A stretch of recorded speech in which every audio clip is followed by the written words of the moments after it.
राना सनाउल्लाह साहब की जो मैं प्रेस कॉन्फ्रेंस देखी तो उसमें तो वो कह रहे हैं कि 8 से 10 महीने बाद फिर हम आएंगे। आपको लगता है इसका मतलब वो मान रहे हैं कि जिस तरह से ये ज़िमनी इलेक्शन इमरान खान ने जीता है, इसके बाद वो भी समझ रहे हैं कि उनकी जीत यकीनी है इमरान खान की? जहाँ पर सबसे कम नए वोटर्स का इजाफा हुआ है यानी 10,000, बाकी सब नशिस्तें जो थी उनके ऊपर जब आप देखते हैं तो कहीं 70,000, 80,000, 90,000 तक जो है वो नए वोटर्स का इजाफा हुआ है। ये भी एक बड़ा सवाल है कि क्यों इतने कम वोटों का इजाफा हुआ है। हजरत आरफीन का जो कंट्रीब्यूशन है आप इसको भी फरामोश नहीं करेंगे। आधा पाव मिठाई या जलेबी जो भी करीब दस्तयाब हो वो खरीद करके मेरी तरफ से आप खा सकते हैं। सब्सक्राइब करें और बेल दबाएं ताकि कोई खबर रह न जाए।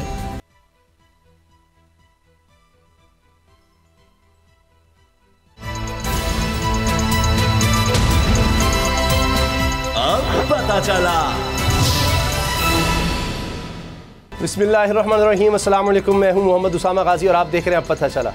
आज के प्रोग्राम में बात करेंगे ज़िमनी इंतखाबात के नताइज, इमरान खान की हुकूमत को मोहलत और शेख रशीद को मिलने वाले नोटिस की। खबर यह है कि बकौल PDM जिसे सियासत नहीं आती थी, जो अवाम का नहीं सिलेक्टर्स का मुसल्लत करदा था, उसके एक अकेले शख्स ने खुद को सियासत के गुरु समझने वालों को धूल चटा दी है। अकेले इमरान खान ने 13 जमातों के इत्तेहाद को छठी का दूध याद दिला दिया है। कप्तान ने तारीखी फतह समेटी, बैक वक्त 6 सीटों पर मुंतखब होकर अपना ही रिकॉर्ड तोड़ डाला। वही इमरान खान जिसे 13 जमातों ने मिलकर इत्तेहादियों को तोड़कर ज़मीरों के सौदे करके अदम एतमाद के जरिए निकाला था, उसी इमरान खान पर पाकिस्तान भर से, पंजाब से, खैबर पख्तूनख्वा से, सिंध से 4,75,000 से ज़्यादा लोगों ने एतमाद का इजहार किया। एक शख्स को इतने ज़्यादा वोट, ये भी एक नया रिकॉर्ड है। कल होने वाले ज़िमनी इंतखाबात 3 महीने में दूसरे इंतखाबात थे जिसमें 13 जमातें, Noon league, people's party, JUI, ANP और दीगर इत्तेहादियों ने मिलकर PTI चेयरमैन इमरान खान के खिलाफ इलेक्शन लड़ा। सरकारी मशीनरी ज़राए का इस्तेमाल भी किया, मगर नतीजा फिर रुस्वाई की शक्ल में निकला। जुलाई में PTI 20 में से 15 सीटें जीती और अब 11 में से 8 सीटों पर इसे कामयाबी मिली। लेकिन दिल के बहलाने को अब भी PDM अपनी जीत को बड़ी कामयाबी करार दे रही है। जुलाई के इंतखाबात हों या फिर कल होने वाले ज़िमनी इलेक्शन, इनमें सबसे ज़्यादा नुकसान नून लीग को हुआ है। पंजाब जो नून लीग का किला था, यहाँ इसका सफाया होता दिखाई दिया है। वाकिफ़ान हाल नून लीग की इस बर्बादी का सेहरा आसिफ जरदारी के सर बांध रहे हैं, जिन्होंने शहबाज शरीफ की वज़ीर-ए-आज़म बनने की शदीद तरीन ख्वाहिश को सीढ़ी बनाकर नून लीग को तबाह बर्बाद कर डाला। आप देख लें, 13 जमातें इक़्तिदार के मज़े लूट रही हैं, मगर महंगाई पर आवाम की बद्दुआएं हो, बदनामी हो या फिर इलेक्शन में नाकामी, इसका खमियाजा सिर्फ और सिर्फ नून लीग भुगत रही है। बिलावल भुट्टो और आसिफ जरदारी पीछे बैठकर इक़्तिदार के मज़े लूट रहे हैं और नून लीग की इस बेबसी का तमाशा देख रहे हैं। उधर लंदन बैठे नवाज शरीफ गुस्से में दांत पीस रहे हैं। कल के ज़िमनी इंतखाबात में ये जानते हुए भी कि इमरान खान असम्बली में नहीं जाएंगे, अवाम ने अपना फैसला उनके हक में सुनाया। ये इमरान खान पर अवाम के एतमाद का इजहार है। इस अवामी फैसले को कबूल करने में ही मुल्क की बका है, वरना जिद और हटदर्मी में मुल्क की मईशत का जो कबाड़ा निकल चुका है, आने वाले दिन इससे भी ज़्यादा खौफनाक हो सकते हैं। इमरान खान का हुकूमत के सिर्फ एक मुतालबा है कि वो इलेक्शन की तारीख का ऐलान करें, वरना लॉन्ग मार्च का सामना करने के लिए तैयार हो जाए। आज साथियों से गुफ्तगू में इमरान खान का कहना था कि लॉन्ग मार्च अक्टूबर में ही होगा, लेकिन दूसरी तरफ से राना सनाउल्लाह की धमकियाँ बता रही हैं कि हुकूमत किसी गलती से सबक सीखने के लिए तैयार नहीं। ऐसे में हल कैसे निकलेगा, इसी पर बात करेंगे। नूर आरफीन और सदीक जान मेरे साथ हैं। आरफीन, इमरान खान साहब ने आखिरी मौका दिया है हुकूमत के, अक्टूबर से आगे नहीं वो जाएंगे, ऐलान जो है वो उनकी तरफ से कर दिया जाएगा अक्टूबर में ही। तो राना सनाउल्लाह साहब की जो मैं प्रेस कॉन्फ्रेंस देखी तो उसमें तो वो कह रहे हैं कि 8 से 10 महीने बाद फिर हम आएंगे। आपको लगता है इसका मतलब वो मान रहे हैं कि जिस तरह से ये ज़िमनी इलेक्शन इमरान खान ने जीता है, इसके बाद वो भी समझ रहे हैं कि उनकी जीत यकीनी है इमरान खान की? आपका सवाल मैं नहीं समझ पाया। 8 से 10 महीने बाद कौन आएगा? वो कह रहे हैं कि फिर हम जत्था लेकर आएंगे। अगर इमरान खान ने लॉन्ग मार्च किया, राना सनाउल्लाह ने कहा, तो 8 से 10 महीने बाद फिर हम आएंगे। उसका मतलब ये कि वो कह रहे हैं कि भाई इमरान खान की हुकूमत आएगी तो फिर हमारी बारी आ जाएगी लॉन्ग मार्च करने की। हाँ ठीक है, फिर करते रहें। पहले इमरान खान अपने दिल के छाले फोड़ लें, उसके बाद फिर राना सनाउल्लाह निकाल लें। उसके बाद जब उसामा गाजी का दिल चाहेगा तो उसामा गाजी जा कर के इस्लामाबाद में 200-400 आदमी के साथ ही, कम से कम 200-400 आदमी तो जानते होंगे, तो वो ट्रैफिक जो है वो मोड़ करके और अपने दिल की तमन्नाएं पूरी कर लें। फिर इसी तरह से ये सारा मुल्क चलता रहेगा। और ये मुल्क तो वैसे भी ईमानदारी की बात है, ये एक बिल्कुल जिसको कहते हैं बनाना रिपब्लिक तकरीबन आज से तो नहीं, बहुत अरसे से ही मैं देख रहा हूँ। लेकिन ये अलग बात है कि इसका इदराक मसीहाओं को उस वक्त होता है कि जब उनके पैरों तले ज़मीन निकल जाती है। वो इनकलाबी भी बन जाते हैं, उनको अवाम की दुख और मायूसी और महरूमी भी नज़र आती है। उनको पाकिस्तानी अदलिया का 130वां नंबर भी नज़र आता है। उनको जैसे मिफ्ता इस्माइल का ईमान उस वक्त जागा जब वो बेरोज़गार हो गए थे। आज वो उनका बयान पढ़ रहा था मैं, उन्होंने कहा कि जी पाकिस्तानी सियासत में फ़ौज का किरदार बहुत ज़्यादा है। मामा, पाकिस्तानी सियासत में फ़ौज का किरदार ज़्यादा था तो तुमने वज़ीर के ओहदे का हलफ क्यों उठाया था?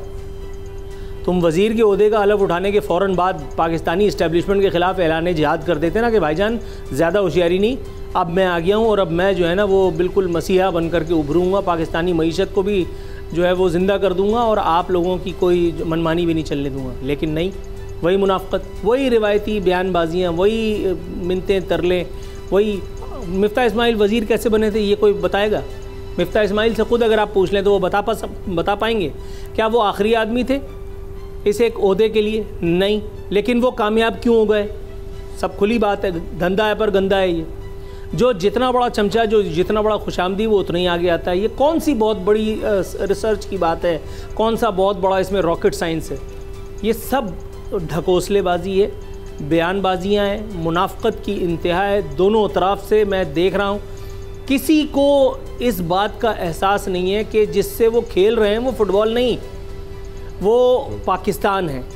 और अगर खुदा न खास्ता किसी एक तरफ से भी, किसी एक की भी हार होती है तो ये हार अवाम पाकिस्तान की, रियासत पाकिस्तान की हार होगी।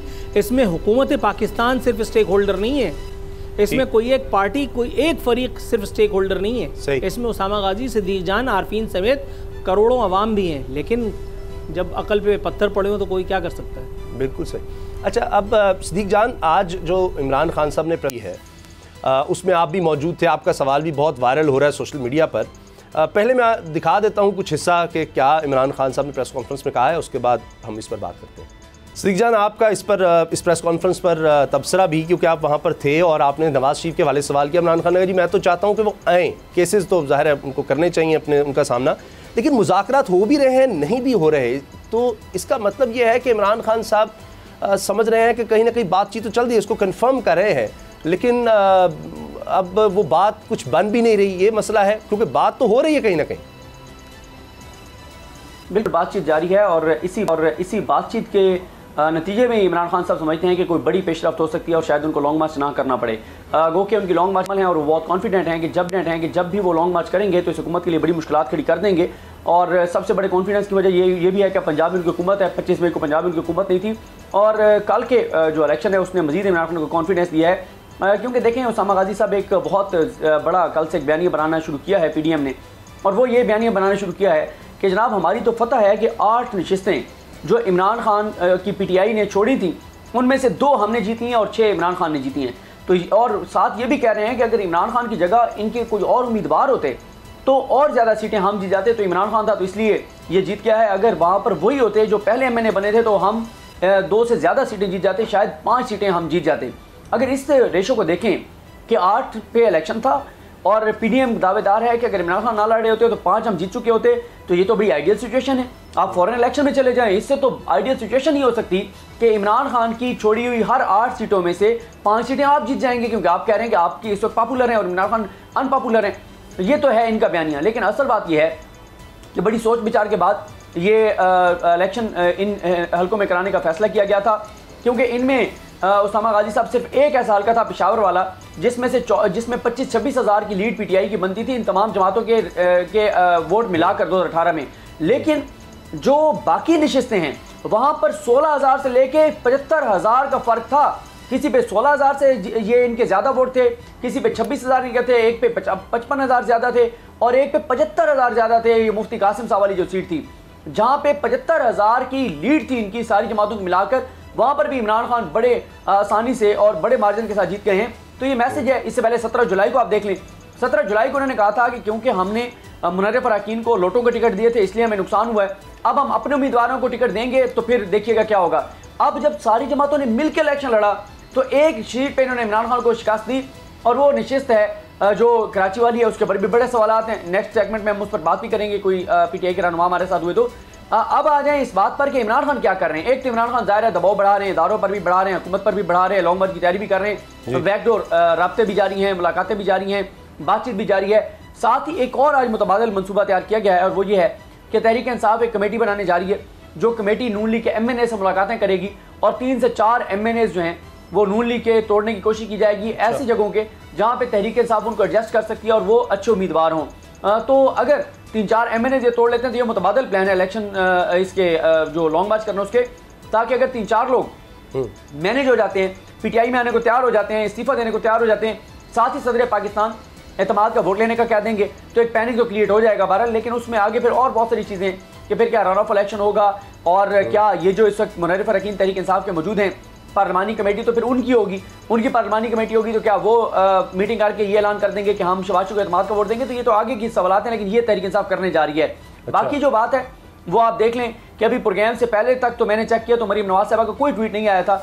मरीम नवाज साहबा जो 1 घंटा भी ट्विटर के बगैर नहीं रह सकती, उनका कल आखिरी जो रीट्वीट था वो 1:45 बजे था।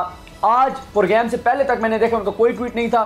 तो इससे वाज़े मतलब यही है कि बहुत परेशानी है, बहुत पैनिक है। और ये भी आपको बताता चलूँ क्योंकि चीज़ें बहुत ज़्यादा इस वक्त चल रही हैं, लंदन से बड़ी खबर ये भी आ सकती है कि पार्टी सदारत जो है वो मरीम नवाज साहबा के हवाले कर दी जाए और शहबाज शरीफ से पार्टी सदारत ले ली जाए, क्योंकि इस वक्त सारे इल्ज़ाम जो है वो शहबाज शरीफ साहब पर भी दिया जा रहा है कि वो पार्टी को सही चला नहीं पा रहे।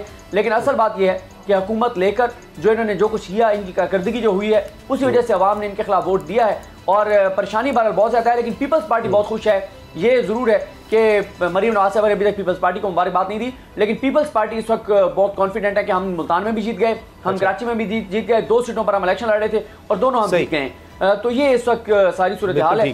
बाकी आने वाले दिनों में जो आरफीन, ये जो बातें की जा रही हैं हुकूमत की तरफ से या पीपल्स पार्टी, बिलावल साहब ने कहा कि देखिए PTI रिजेक्ट हो गई है कराची से भी और मुल्तान से भी, और हमें बड़ी फतह मिली है क्योंकि ये हमने तहरीक इंसाफ की सीटें ली हैं। ये तो तहरीक इंसाफ की सीटें थी जो हमने छीन ली हैं।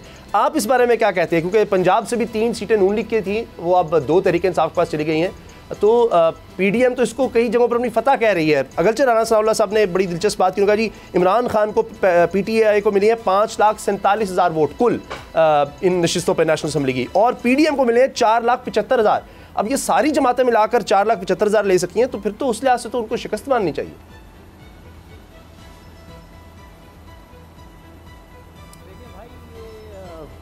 ज़रूरी नहीं कि मैं आपकी इन तमाम बातों से इत्तेफाक करूं, ज़रूरी नहीं सिद्दीक़ जान का पेश करदा नज़रिया मेरे लिए काबिल हज़म हो।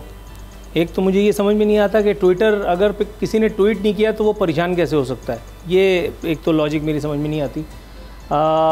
दूसरी बात ये है कि मेरे भाई आपने अभी फरमाया कि तमाम लोग मिल करके और उन्होंने 4-4.5 लाख वोट लिए और सामने इमरान खान साहब ने उससे कहीं ज़्यादा वोट लिए, वोट ले लिए, ठीक है, रिज़ल्ट क्या आया? PDM इसको अपनी फ़तह बताएगी, ज़ाहिर है PDM का रोज़गार लगा हुआ है।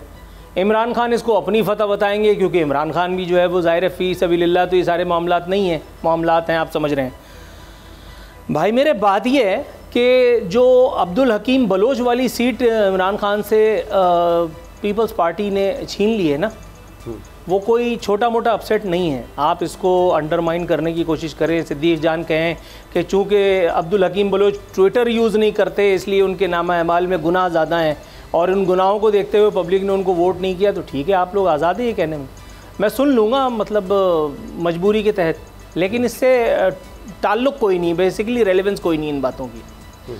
ये पक्की सीट थी, इस पक्की सीट का इतनी आसानी से और वो भी इतने बड़े मार्जिन से निकल जाना, मतलब 25,000 वोट कोई हैसियत रखते हैं, ये कोई 100-200 वोट नहीं थे।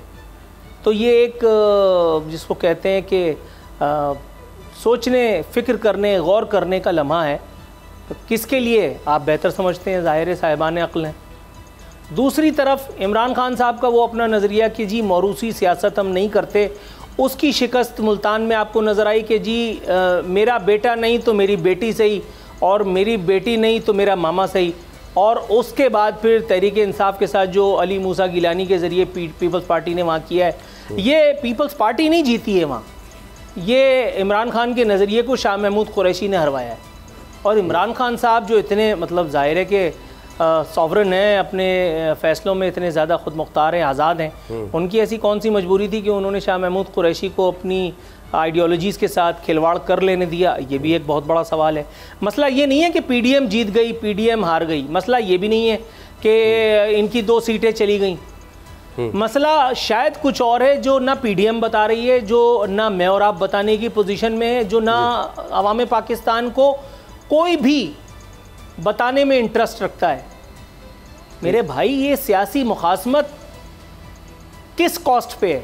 सवाल ये है, $1 मिलियन क्वेश्चन मेरे अपने एतबार से। आई मे बी कम्प्लीटली रॉन्ग, शायद मैं उतना ज़्यादा रोशन ख्याल नहीं हूँ या मेरे पास उतना इल्म नहीं है जितना आप दोनों साहिबान अक़ल व शऊर के पास है। लेकिन मैं अपनी दानिस्त में जो सवाल कर रहा हूँ वो ये कि ये किस कॉस्ट पे हो रहा है ये सब कुछ। ये जी जुमला पूरा कर लें, मुझे ब्रेक पर फिर जाना होगा 2 मिनट के। मैं चाह रहा हूँ सिद्दीक जान से भी इस पर राय लेने। 2 चीज़ें हैं, एक दोनों अखबारों की सूरत में आपको पेश कर देता हूँ। कराची ज़मनी इलेक्शन में रिवायती गहमा गहमी देखने में नहीं आई। ये बात मैंने अपनी आंखों से खुद चल करके peoples party, PTI, TLP, MQM सबके कैंपों पर विजिट करके देखी है। इसलिए ये अखबार झूठ बोल सकता है। मेरी आंखों का मैं क्या करूं जो मैंने घूम करके देखा। सही। एक खबर बता रही है इमरान खान खुद उम्मीदवार, फिर भी वोटिंग की शरह 15% तक भी ना पहुंच सकी। लगता है कराची के अवाम सियासी जमातों के किरदार से शदीद मायूसी का शिकार। सही, मेरा ख्याल है इतना बहुत है। चलें ठीक है। अच्छा सिद्दीक जान, ये अब किसको ज़्यादा नुकसान हुआ है इन इलेक्शंस में? नून लीग को, ANP को? उनके दोनों लोग हार गए। गेन पीपल्स पार्टी ने किया है मुल्तान में, क्योंकि वहाँ तो अब जो अली मूसा गिलानी साहब हैं उनको नून लीग के भी तो वोट पड़े ना। तो उस लिहाज से अगर आप देखें तो फिर भी अगर आगे ये नून लीग और पीपल्स पार्टी दोनों इलेक्शन में उतरे नेक्स्ट इलेक्शन में, तो फिर तो मसला हो जाएगा यार। नून लीग अब ये सीट दे चुकी पीपल्स पार्टी। देखें, एक तो यह है कि जब आप अली मूसा गिलानी साहब और नून लीग के उम्मीदवार के वोट मिलाते हैं तो वो PTI के उम्मीदवार ने जो वोट हासिल किए थे 2018 में, उससे 55,000 ज़्यादा हैं। तो 55,000 बहुत बड़ी तादाद है, बहुत बड़ा वोट बैंक है। और जहाँ तक 237 की बात है, उसमें भी ज़रा अगर आप देख लें कि पीपल्स पार्टी, MQM और इन सब के मिला के वोट कितने थे और अब कितनी लीड है, तो वो भी आपको अंदाज़ा हो जाएगा। और तीसरी बात यह है कि NA 237 जो है, ये वो वाहिद हल्का है जिन पे इंतखाबात थे जहाँ पर सबसे कम नए वोटर्स का इजाफा हुआ है, यानी 10,000। बाकी सब नशिस्तें जो थी उनके ऊपर जब आप देखते हैं तो कहीं 17,000, 80,000, 90,000 तक जो है वो नए वोटर्स का इजाफा हुआ है। ये भी एक बड़ा सवाल है कि क्यों इतने कम वोटों का इजाफा हुआ है। बाकी जहाँ तक नुकसान की बात है, सबसे बड़ा नुकसान नून लीग का उन 2 नशिस्तों को हारना है जो नून लीग की नशिस्तें थी, जो 3 MPA के नशिस्तों पर इलेक्शन था पंजाब में, और तीनों नून लीग की छोड़ी हुई थी, खाली हुई थी, और 2 पे PTI ने जीत लिया है। सारी जमातें मिलके भी अगर नून लीग के उम्मीदवार को नहीं जिता सकी तो ये फिर नजर आ रहा है कि अगले इलेक्शन में नून लीग का जो टिकट लेगा उसके साथ क्या होगा। इससे पहले आपने देखा 17 जुलाई के इलेक्शन में सैयद अकबर नवानी बहुत स्ट्रॉन्ग कैंडिडेट थे, सलमान नईम बहुत ज़बरदस्त उम्मीदवार थे, लेकिन उनको नून लीग के टिकट लेना महंगा पड़ गया। अगर वो आज़ाद लड़ते तो शायद वो दोनों जीत जाते।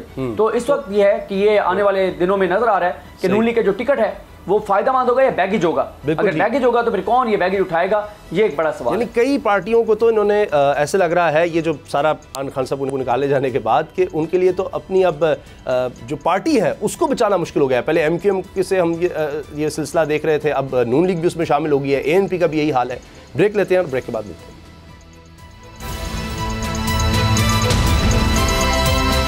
अब पता चला।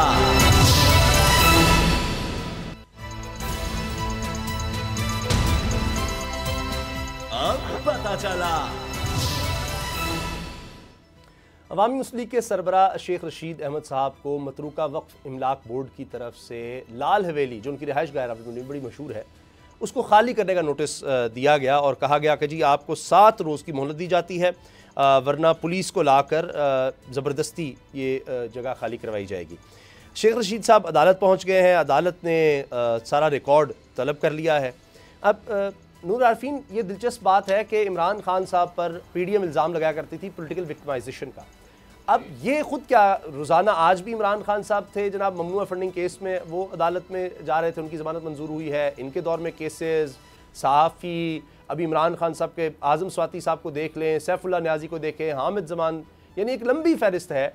तो इन्होंने आकर इस तरह नैब का किया, या वो कहते थे इमरान खान सिलेक्टेड है, ये जिस तरह आए हैं मैंडेट चोरी था, आज इमरान खान जीत रहा है, तो ये खुद इमरान खान पर जो इल्ज़ामात लगाते थे क्या खुद नहीं धोने लगे उनको इस तरह से? ये करके दहाइयों बाद याद आया है कि जनाब ये लाली का मसला है। ब्रेक पर जाने से पहले मैंने आपसे कहा था कि जब ज़मीन तंग हो जाती है इन सियासी डाकुओं के ऊपर, जब पैरों के नीचे से ज़मीन सरकने लगती है, जब इक़्तिदार हाथ से निकल जाता है, जब अपनी दाल-दलिया बंद हो जाती है, तो ये इनकलाबी हो जाते हैं। इनको फिर अदलिया की 130वां नंबर भी याद आता है, इनको अवाम की मुसीबतें भी याद आती हैं, इनको महंगाई भी याद आती है, इनको ये भी याद आता है कि जी पाकिस्तानी सियासत में इस्टेब्लिशमेंट का रोल बहुत ज़्यादा है। जैसे मिफ्ता इस्माइल का मैंने जिक्र किया, उनको बेरोज़गार होने के बाद फ़ौज में बुराइयाँ नज़र आ रही हैं। तो इसी तरह से शेख रशीद की ये जो ख़बर है, ये कोई नई खबर तो नहीं है, ये तो बहुत पुरानी खबर है। मैं कम से कम 10 साल पहले मैंने पहली मरतबा ये सुना था कि शेख रशीद नाजायज़ तौर पर काबिज़ हैं। सवाल तो ये पैदा होता है कि 10 साल तक रियासत, हुकूमत और हमारे इदारे मुतल्लिक़ा वो क्यों शेख रशीद के अगर ये नाजायज़ कब्ज़ा है तो उसको चुप करके सहते रहे, और अब अगर ये काम हो रहा है तो इस पर मुझे बिल्कुल भी हैरत नहीं हुई, क्योंकि इस वक्त शेख रशीद जो है, जैसे मैंने आपसे पहले भी अर्ज़ किया था मुख्तलिफ़ प्रोग्रामों में, मैं नाम लेकर के बात कर चुका हूँ शेख रशीद का, कि शेख रशीद जो है इमरान खान कोई गलती करे ना करें, लेकिन शेख रशीद की कोशिश ज़रूर है कि वो इस सिस्टम को लपेटवा दें। इमरान खान को वो जिस तरह से उस सुसाइडर किस्म के बयानात दे रहे हैं और वो कोशिश कर रहे हैं, आज भी उन्होंने कहा कि इमरान खान बस आर करें या पार करें। मतलब आर करें या पार करें क्या मतलब होता है? इमरान खान को इतनी जल्दी बज़ाहिर नहीं लग रही जितनी शेख रशीद को लग रही है, और शेख रशीद को अगर ये जल्दी है तो उनको जल्दी क्यों लग रही है भैया? इसलिए कि शेख रशीद ने ज़िंदगी भर कभी अपनी कही नहीं कही। शेख रशीद से जब भी कुछ कहने के लिए कहा जाता था शेख रशीद कह देते थे।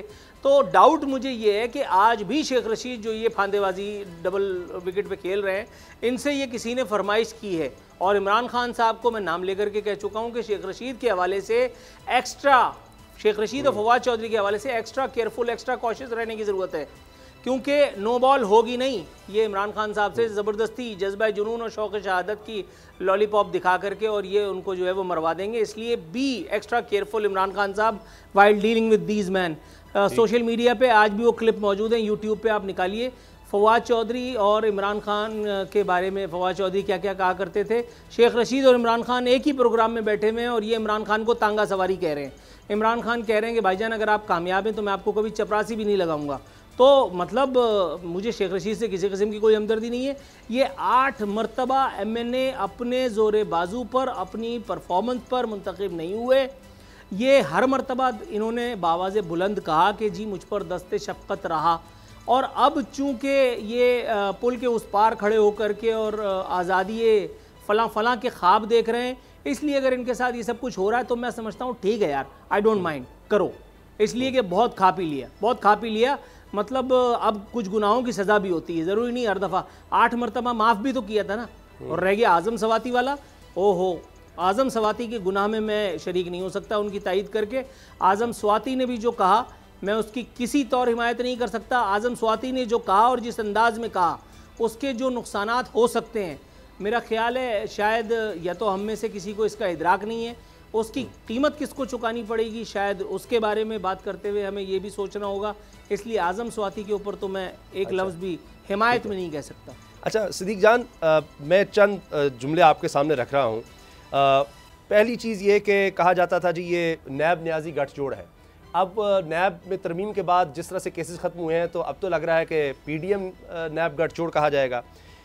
दूसरी चीज़ इमरान खान से कहते हैं जी सिलेक्टेड, तो आज ये खुद कहते हैं हमें लाया गया। तीसरी चीज़ जी मैंडेट चोरी हुआ है। अब 2 ज़िमनी इलेक्शंस करवा के देख लिया कि मैंडेट किसके पास है, और ये खुद कहते हैं कि जनाब ये फेयर इलेक्शन हुए हैं। उसके बाद चौथी चीज़ कहते थे जी महंगाई इमरान खान ने बहुत की है इसलिए हम इसको निकाल रहे हैं। आज महंगाई के अदाद-ओ-शुमार खुद मानते हैं, 6% पाकिस्तान की ग्रोथ को 0 पर ला रहे हैं। बिजली पेट्रोल जी इमरान खान ने महंगा किया, वो आज हम देख रहे हैं वो रिकॉर्ड हो गया। ये छठी चीज़ कहते थे जी दोस्त ममालिक नाराज़ कर दिए। आज अमेरिका का बयान आप देख रहे हैं, सऊदी अरब आपके साथ कितना को खुश है, उसने कितने डॉलर्स दे दिए, या चीन कितना को खुश है, वो कितना खुश है वो भी आपके सामने है। और सातवीं और आखिरी चीज़ मैं अर्ज़ करना चाह रहा हूँ, इंतकामी कार्रवाइयाँ जी इमरान खान ने बड़ी की थी। तो ये जो आज हम लाल हवेली का देख रहे हैं, जिन केसेस का मैंने पहले जिक्र किया, ये क्या है? देखिए, जो आपने 7वीं चीज़ कही ये बहुत इंपॉर्टेंट है। हमारी शरीयत भी ये कहती है और हमारा आइन और कानून भी ये बात कहता है कि जो अक्यूज्ड है वो favourite child of the court है। और जिस इंसान के अंदर भी ज़रा भी इंसानियत है वो कस्टोडियल टॉर्चर की हिमायत नहीं कर सकता। बदतरीन हम देखते हैं कि जब कोई कत्ल करता है, कातिल होता है, पता भी होता है कि कातिल है, लेकिन उसके लिए भी एक प्रोसीजर है कि उसका ट्रायल चलेगा, उसके ऊपर चीज़ें साबित होंगी, साबित करके केस चलाने के बाद फिर उसको जो है वो सज़ा सुनाई जाएगी। तो इस चीज़ को बिल्कुल इग्नोर नहीं किया जा सकता, कस्टोडियल टॉर्चर को। और ये पाकिस्तान के अंदर ये चीज़ बढ़ती चली जा रही है और पाकिस्तान के शहर इक़्तिदार में, और जो अब होने चीज़ें जा रही हैं, और काश कि ये ना होती। जो अब तहरीक इंसाफ जो आज ऐलान किया गया कि आलमी इंसान जो आलमी इदारे हैं इंसानी हकूक़ के, उनको लिखा जाएगा जो कुछ आज़म स्वाति साहब के साथ हुआ, तो उससे बदनामी किसकी होगी? पाकिस्तान की होगी। लेकिन ज़ाहिर है जब पाकिस्तान के तमाम इदारे और पाकिस्तान की तमाम अदालतें जो है वो आंखें बंद कर लेंगी, बल्कि शरीक जुर्म हो जाएंगी, तो फिर ज़ाहिर है यही ऑप्शन बचता है। मैं दोबारा ये कह रहा हूँ कि काश ये ना होता, इससे नुकसान पाकिस्तान का है। और जो आज़म स्वाति साहब ने जो बात की है उसके लिए जैसे इमरान खान साहब ने भी कहा, कानून मौजूद है, कानून के मुताबिक कार्रवाई करें, और अगर उनकी बात गलत है तो आप उसका ट्रायल करें। और लेकिन ये नहीं इजाज़त दी जा सकती कि उनको इस तरह से नंगा करके और तशद्दुद किया जाए। ये तो जानवरों के माशरे में तो हो सकता है, इंसानों के माशरे में ये चीज़ नहीं हो सकती। और फिर एक ऐसा मुल्क जहाँ पे जैसा तैसा भी एक आइन और कानून मौजूद है, और अब ये दौर वो दौर नहीं रहा, अब दौर मुख्तलिफ है। और फिर ये चीज़ें करके और इदारे अपनी इज्जत नहीं करवा सकते, अपना एहतराम नहीं करा सकते। जो तशद्दुद से आप लोगों को कुछ वक्त के लिए खामोश तो करवा सकते हैं, खौफ का शिकार तो कर सकते हैं, लेकिन इज्जत नहीं करवा सकते, क्योंकि इज्जत करवाई नहीं जाती, इज्जत कमाई जाती है। और जहाँ तक जो आपने इससे पहले चीज़ें कही, एक एक जो नुक्ता आपने बयान किया, एक एक चीज़ पे ही एक्सपोज हो गए, चाहे महंगाई से लेके और कारकर्दगी से लेके और खारजा पॉलिसी तक, हर चीज़ एक्सपोज हो गए। अच्छा, चंद जुमले लाल वैली के वाले से, ये केस अब क्यों दोबारा उठाया जा रहा है? देखें, बड़ा वाज़ेह है, शेख रशीद साहब जो है वो इस वक्त चूँकि मुखालिफ सित में खड़े हैं, और दूसरी बात यह है कि अगर वाकई शेख रशीद जो है वो गलत इन्होंने रखा हुआ था और ये काबिज थे और काबिज हैं, तो 2013 से 2018 तक किसकी यहाँ पे हुकूमत थी? ज़रा बताएं, वफाकी हुकूमत किसकी थी और पंजाब हुकूमत किसकी थी? ज़रा अगर आप उसामा गाजी साहब बता सकें, मुझे तो याद नहीं। सही कह रहे हैं आप, नून लीग की थी। और जब शेख रशीद साहब नूसा होते थे, मेरा ख्याल है तब से शायद यहाँ पर रिहाइश पजीर हैं, और तब भी शायद कभी किसी को ख्याल नहीं आया। ब्रेक लेते हैं जी, और ब्रेक के बाद बात करेंगे गवर्नर सिंध कामरान टिसौरी साहब, वो MQM के लिए पसूड़ी बन गए हैं। ब्रेक के बाद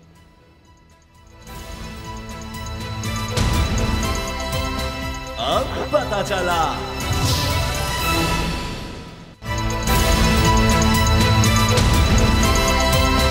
अब पता चला। जब से गवर्नर सिंध MQM के जनाब कामरान टिसौरी साहब बने हैं, तब से MQM के लिए पसूड़ी भी बने हैं। क्या हो रहा है आरफीन नामा में? नूर आरफीन से जाते हैं। जी आरफीन।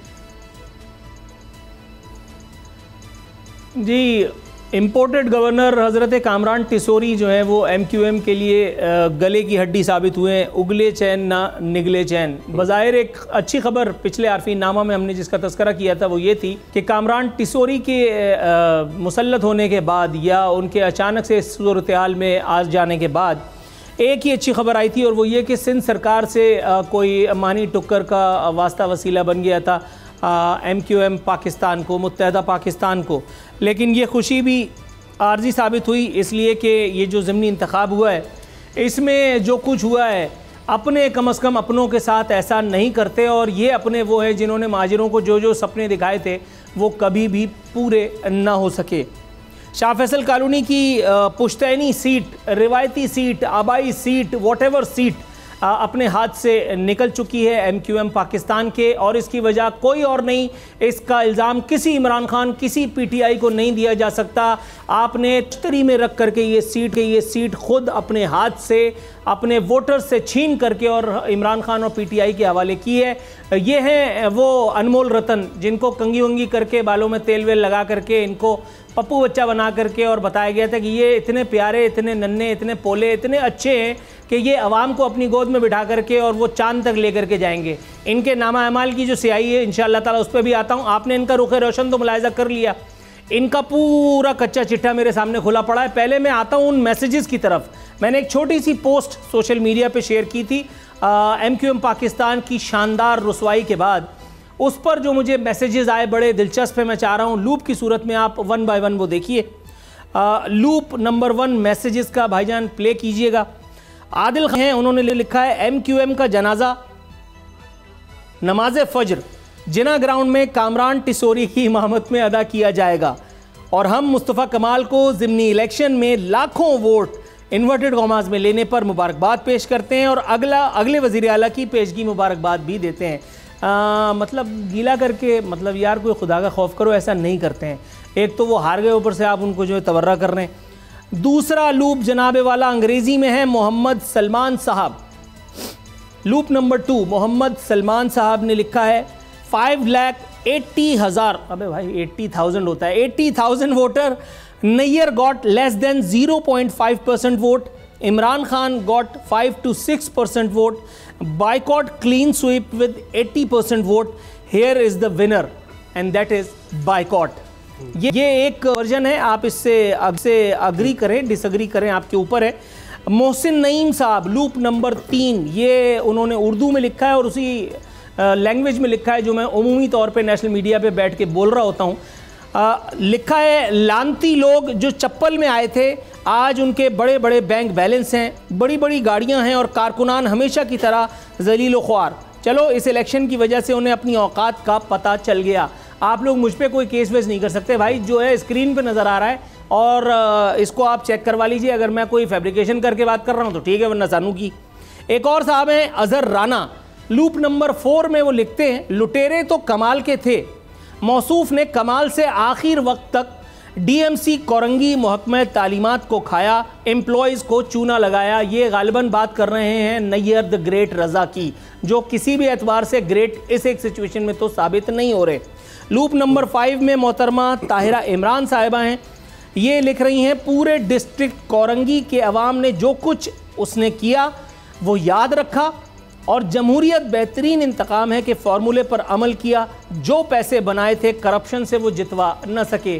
खातून बस यही है, लेकिन कौन समझाए, बड़ी मुश्किल बातें हैं जो आपने लिखी हैं। एक मोहतरम में फ़र्रुख उस्मान साहब लिखा है सही वाला डैश हुआ, ये भी कसम से इस बंदे ने अपने घर की गली को ऐसा अप टू डेट रखा है और घर देखो जाकर। यार मतलब मैं इतना फारिग तो नहीं हूँ, लेकिन आप जो बात कर रहे हैं मैं अब नेशनल मीडिया पे बताते हुए आर तो महसूस नहीं करता। मैं इनकी रियाया हूँ, मैं इनके घर के बस यूँ समझिए मैं छींक मारूंगा तो इनके घर में और ये छींक मारेंगे तो मेरे मोहल्ले में। अच्छा जनाब मन, ये हमारे जब डिस्ट्रिक्ट चेयरमैन कोरंगी थे तो आरफीन भाई करके 2-3 मरतबा मेरी इनसे गुफ्तगू हुई। मैंने इनको मफाद आम्मा की जो 2-3 बातें थी अपनी समझ के मुताबिक वो बताई, अपने प्रोग्राम में मदऊ किया, लेकिन एंड टाइम पर इनकी नाफ उतर जाती थी, ये प्रोग्राम से दगा दे जाते थे। जनाब एक खबर, वो लूप की सूरत में वो खबर चलाओ यार, कोरंगी में मुत्तहदा इंतखाबी कैंप वक्त से पहले हटाने पर मजबूर। इस खबर के कुछ मुंदरजात एज इट इज़ आपकी खिदमत में पेश करता हूँ ताकि केस का तो दरवाज़ा ही बंद हो जाए। ये खबर बता रही है NA 239 में कारकुनान दिन भर वोटर्स के इंतजार में बैठे रहे, अवाम ने मुस्तरद कर दिया नैयर रज़ा की नाक़िस कारकर्दगी ले डूबी। वोटर्स के ना आने पर हल्के में मुत्तहदा के इंतखाबी कैंप दोपहर 2 बजे ही हटा लिए गए थे। 2018 के इलेक्शन में 68,000 वोट लेने वाली मुत्तहदा इस इलेक्शन में महज 5,000 वोट ही ले सकी। नैयर रज़ा की नाक़िस कारकर्दगी मुत्तहदा को ले डूबी। गोल्डन टाउन के इलाकों में मुत्तहदा के कारकुनान दिन भर वोटर्स को ढूंढते रहे। मिल्लत टाउन और ग्रीन टाउन के इलाकों में मुत्तहदा वोटर्स घरों से निकालने में नाकाम रही। अजीमपुरा और रफ़ायाम के इलाकों में भी मुत्तहदा आवाम की मिन्नत समाजत करती दिखाई दी। शमसी सोसाइटी, सऊदाबाद, मलिर खोखरापार समेत दीगर इलाकों में भी यही सूरत हाल थी। 2018 के इलेक्शन में मुत्तहदा कौमी मूवमेंट ने मज़कूरा हल्के से 68,811 वोट लिए थे। ख्वाजा मंसूर सुहेल मंसूर दूसरे नंबर पर रहे थे। ताहम रवा इलेक्शन में चेयरमैन तहरीक इंसाफ इमरान खान ने बाजी मार ली। मुत्तहदा के नैयर रज़ा महज 15,000 वोट ही ले सके। नैयर रज़ा डिस्ट्रिक्ट कोरंगी के चेयरमैन भी रहे हैं। नाक़िस कारकर्दगी मुत्तहदा कौमी मूवमेंट की शिकस्त का सबब बनी है। कोरंगी, शाह फैसल, नाता खान गोट और मलिर खोखरापार के अतराफ के इलाकों में कई सालों तक गंदगी गलाजत के ढेर लगे रहे। कोरंगी इंडस्ट्रियल एरिया की मुतादिद सड़कें कई सालों से टूट फूट का शिकार हैं। नैयर रज़ा के दौरे निज़ामत में इन सड़कों की तामीर का वादा तो हुआ, लेकिन ये वादा कभी वफा न हुआ। कोरंगी में नैयर रज़ा के दौर में सीवरेज का निज़ाम बेहतर करने के बजाय नालों पर तामीरात फरमा दी गई। इसी तरह डिस्ट्रिक्ट कोरंगी में बल्दियाती मुलाजमीन की तनख्वाहों में कटौती की वजह से डिस्ट्रिक्ट कोरंगी में नैयर रज़ा के खिलाफ गाहे बगाहे एहतजाज होते रहे। हल्के की आवाम 5 सालों तक तरक्याती कामों के लिए नैयर रज़ा की मिन्नत समाजत करते रहे। ताहम इलेक्शन 2022 में नैयर रज़ा को टिकट मिलने पर मुत्तहदा के रहनुमाओं में इख्तलाफात देखने में आए। नैयर रज़ा साहब बुरा मान जाते हैं, ज़रा हसास तबा आदमी है। पिछली मरतबा जब मैं बोल पर नया मुलाजिम हुआ था तो मैंने इनके हवाले से एक प्रोग्राम किया, ये पैमरा चले गए। अच्छा, वहाँ कुछ नहीं हुआ तो फिर ये जहाँ गए, अब मैं क्या बताऊँ कि ये कहाँ गए। लेकिन अब जो ये हुआ है, मुझे ऐसा लग रहा है कि मुझे अल्लाह ताला ने बोल में नौकरी आज ही के दिन के लिए दिलाई थी कि मैं नैयर रज़ा को मुबारकबाद दूं, आमिर खान टोले को मुबारकबाद दूं और सबसे बढ़ के उर्दू बोलने वाले उन महाजिर अवाम को मुबारकबाद दूं जिन्होंने मुत्तहदा कौमी मूवमेंट पाकिस्तान का ये महाजिर सो कॉल्ड, वो जो एक प्ले कार्ड लेकर के खड़े हो जाते हैं 1 घंटे पहले कि हम महाजिर हैं, वो ड्रामा नाकाम बनाया, इनको इबरतनाक शिकस्त से दो चार किया। और नैयर रज़ा साहब और आमिर खान टोले से मेरी दरखास्त है कि इसमें हजरत आरफीन का जो कंट्रीब्यूशन है आप इसको भी फरामोश नहीं करेंगे। आधा पाव मिठाई या जलेबी जो भी करीब दस्तयाब हो वो खरीद करके मेरी तरफ से आप खा सकते हैं। अभी देखिए, जब भी जनरल इलेक्शन होंगे आगे तो क्या हाल होता है MQM का। यकीनन MQM सोच रही होगी, भी ये भी सुना था कि इतवार को कोई बहुत बड़ी एक हंगामी मुलाकातें हो रही हैं, लेकिन उसकी भी कोई ख़ास खबर सामने नहीं आ सकी। प्रोग्राम देखने का शुक्रिया, इजाज़त दीजिए, अल्लाह हाफ़िज़।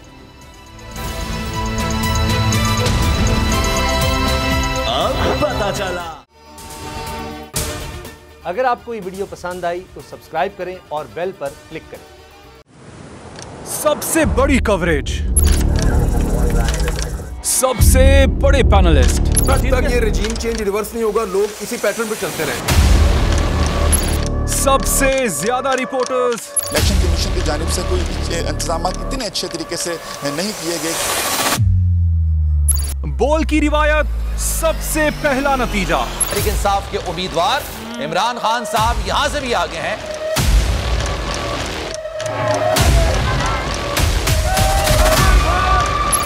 लम्हा बा लम्हा इलेक्शन की खबर सिर्फ बोल पर।